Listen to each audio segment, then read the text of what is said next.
Happy New Music Friday! So, David Guetta's new single, Don't Leave Me Alone, featuring Anne-Marie, dropped today. And in this video, you'll discover the theory behind his arpeggios, and you'll learn how you can use that theory in your own music. But first, take.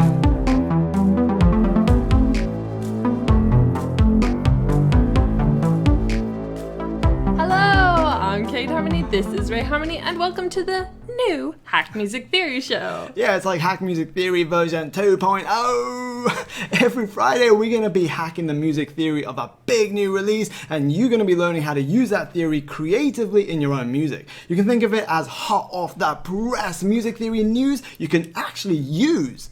And if you're new to our channel, just a heads up, we cover all genres here, from hip-hop to EDM to metal, and everything in between. But please note, this is strictly a classical and jazz-free zone.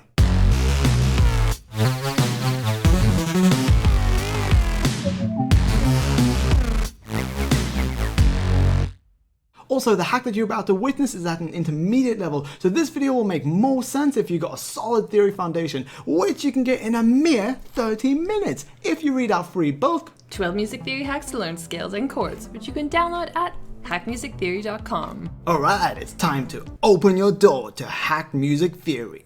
So what you see on the screen right now are the arpeggios that we made using the music theory from David Guetta's song. By the way, these dark notes below are the root notes of the chords in our progression. They're all muted, they're just there for reference. Okay, so we're going to talk theory first, then we'll get into the practical. The theory. An arpeggio is created by simply playing a chord one note at a time. This technique contrasts the usual block chords we hear in most songs, where the notes of each chord are played simultaneously. While block chords work great in some sections, their thick texture can be too much for other sections. Don't Leave Me Alone is the perfect example of this, as David Guetta uses arpeggios for the verses, but block chords for the rest of the song. This contrast makes the verses sound super chill, and the drops sound super massive. The hack. Right, to make arpeggios, you need chords first. So start by choosing a key and writing a chord progression. David chose a minor key for his chord progression, but then he starts the progression on the relative major key's root chord. This creates an uplifting beginning to the chord progression because it sounds like it's in a major key, but then things start getting sad when we reach the real key's root chord, which is minor. Let me show you what I mean. So to keep things simple, we're in the key of A minor here, and using our white note hack, you get A minor when you play all the white notes from A to A. So the scale is A, B, C, D, E, F, and G. And then to find the relative major key, you simply count up to the third note of your minor scale. So that's going to be A, B, C. So the relative major key for A minor is C major.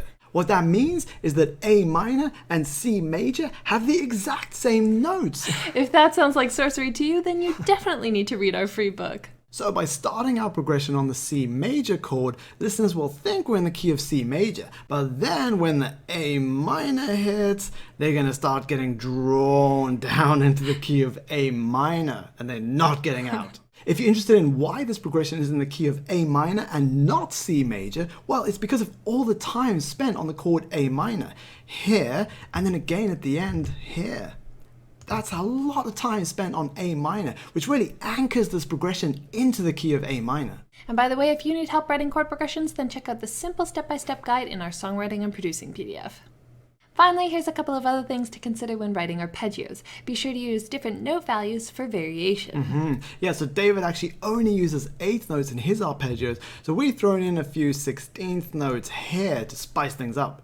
Also, change some chords in your progression on unexpected beats. Definitely. So every time David changes chords, it's either on beat 1 or beat 3. So we've added some variation here by changing on beat 2 over there, and over here we're changing chords on beat 4 and. Alright, just a couple quick things before the final playthrough. Firstly, we intentionally wrote these arpeggios to be very similar to David Guetta's, but we did that for the sake of this lesson. So now that you know the theory hack, we want you to explore how you can use it creatively with your own musical personality so it sounds like you. And secondly, if you want to learn how to write great songs and finish them, then check out our cutting-edge online apprenticeship course, where you'll join over 400 apprentices from over 40 countries who are all learning our secret art of song whispering. Alright, that's it! We really hope you found this video helpful, and if you did, subscribe and hit the bell to get notifications. Also, what do you think of this new David Guetta single? We'd love to know, so drop us a comment below. Thanks for joining the Hack Music Theory Revolution. We'll see you next New Music Friday.